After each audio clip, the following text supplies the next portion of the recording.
Are you spending hours checking out your competitors instead of focusing on your own business? Are you feeling worried because a new business just opened up a few doors away from you and now you're worried they're gonna steal all your customers?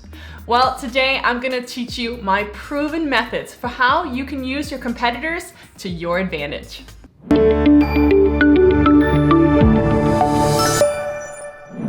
My name is Winnie Standish, and I have built my successful companies utilizing hard work and dedication.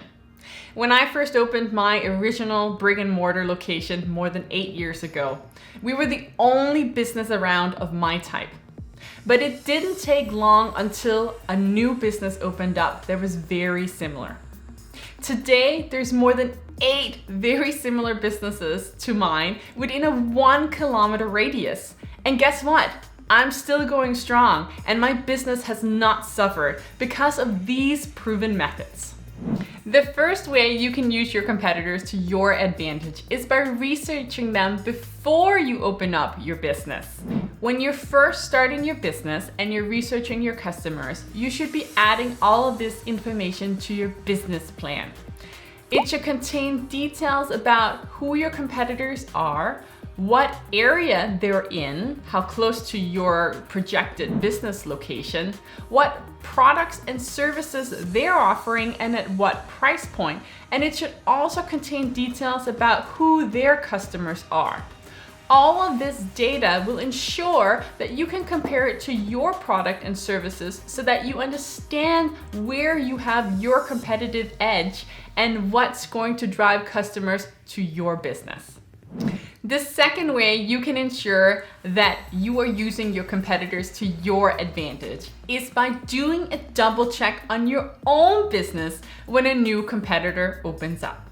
Instead of spending time and energy stressing about this new business, and worse, perhaps going online and starting to check out all the things that they're doing and figuring out how they're different than you, spend this same time by going back to your original business plan and seeing if you are on track. Data is so important, so this is a great time to ensure that your data is showing that you're still successful and that you're staying consistent. If you're finding this is not the case, it may be time to make small adjustments to your business, but try not to do something drastic just because this new business opened up. If you're currently enjoying this episode, I would love it if you could like and subscribe for more great content. And don't forget to comment below and let me know what your pro tip is for dealing with competitors.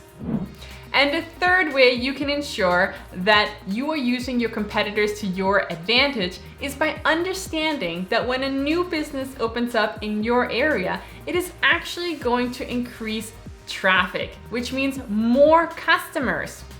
This especially holds true for retail businesses and restaurants. Customers love to go when there are multiple types of businesses in the same place. The same thing holds true for my business, that's a business for children, because parents love living in an area that's family friendly. So every time a new business opens up, it actually attracts more families to the area, which ensures that there's enough business to go around. My name is Winnie Standish, and I hope you have enjoyed today's episode. Don't forget to like, comment, and subscribe. And let me know in the comments below what your pro tip is for dealing with competitors. Have a positive day.